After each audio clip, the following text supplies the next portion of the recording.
Queen Elizabeth II makes rare public appearance amid health concerns. Here she is. After nearly 2 months out of the spotlight, and several cancelled events, Queen Elizabeth II made a rare public appearance at the annual Royal Windsor Horse Show, arriving May 13 in her standard Range Rover. During the occasion, the all-smiles 96-year-old wore a grey skirt, green sweater and white blouse topped with a navy coat and accessorized with a scarf, her signature pearls and black patent leather Launer handbag.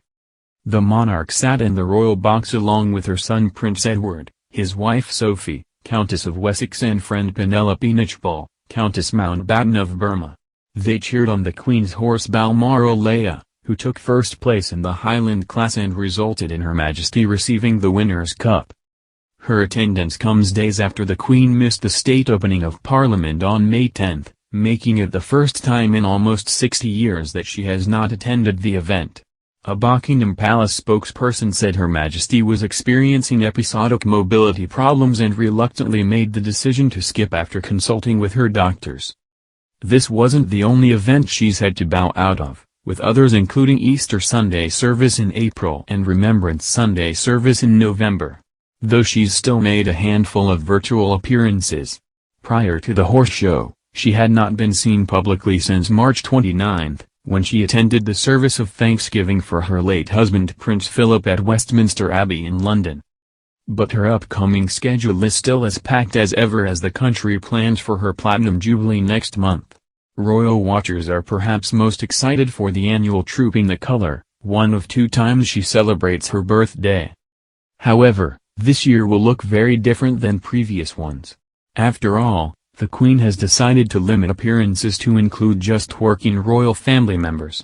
In other words, don't expect to see Prince Harry, Meghan Markle and Prince Andrew up on the balcony with the rest of the family. Before then, keep reading to learn every fact you don't know about the Queen. 1. Queen Elizabeth II is the longest reigning British monarch in history, passing the record of 63 years and 7 months previously held by her great-great-grandmother Queen Victoria in 2015. 2. At 96, she is also the oldest monarch in the world. 3. And the longest reigning female monarch in world history. 4. But that's not all. Queen Elizabeth II is also the longest reigning living monarch in the world.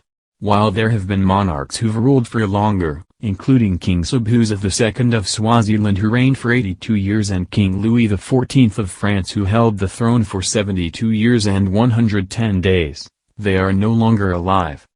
5. Queen Elizabeth II was born on April 21, 1926. However, she actually celebrates her birthday twice a year, once in April and once on her official birthday in June, which is often marked with a Trooping the Colour. 6. Queen Elizabeth II's full name is Elizabeth Alexandra Mary Windsor. 7.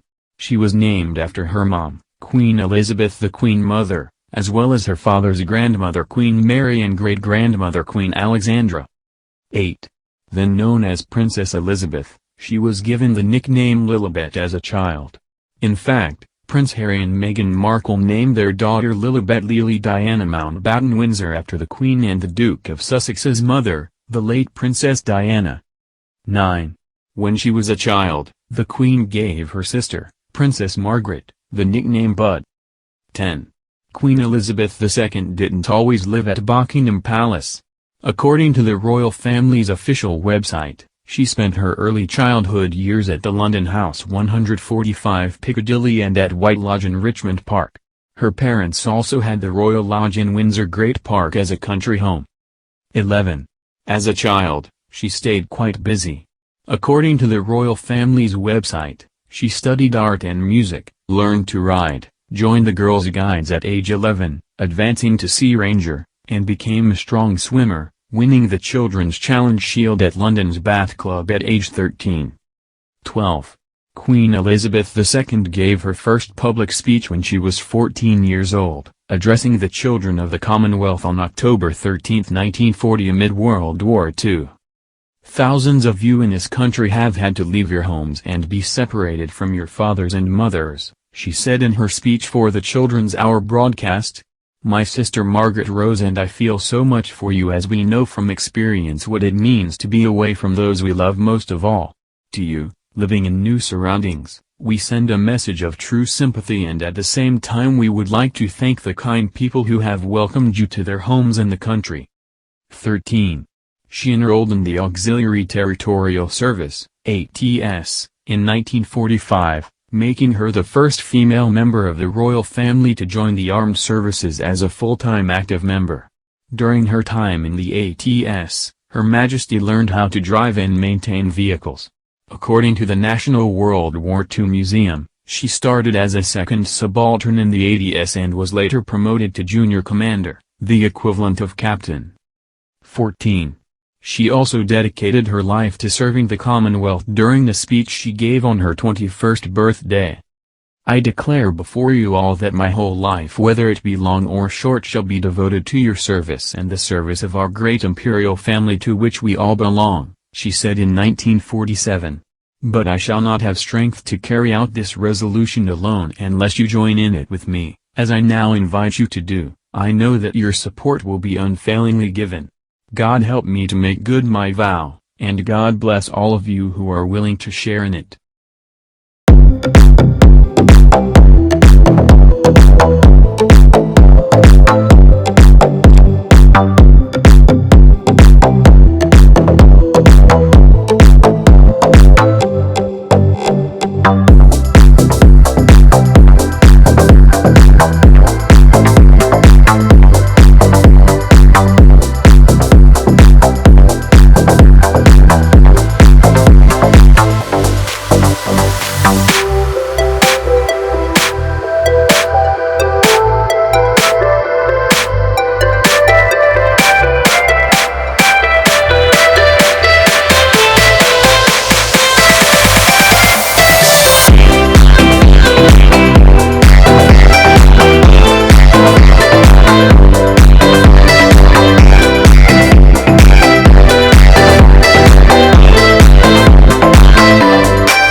And maintain vehicles. According to the National World War II Museum, she started as a second subaltern in the ATS and was later promoted to junior commander, the equivalent of captain. 14. She also dedicated her life to serving the Commonwealth during the speech she gave on her 21st birthday. I declare before you all that my whole life, whether it be long or short, shall be devoted to your service and the service of our great imperial family to which we all belong," she said in 1947. "But I shall not have strength to carry out this resolution alone unless you join in it with me, as I now invite you to do. I know that your support will be unfailingly given. God help me to make good my vow, and God bless all of you who are willing to share in it."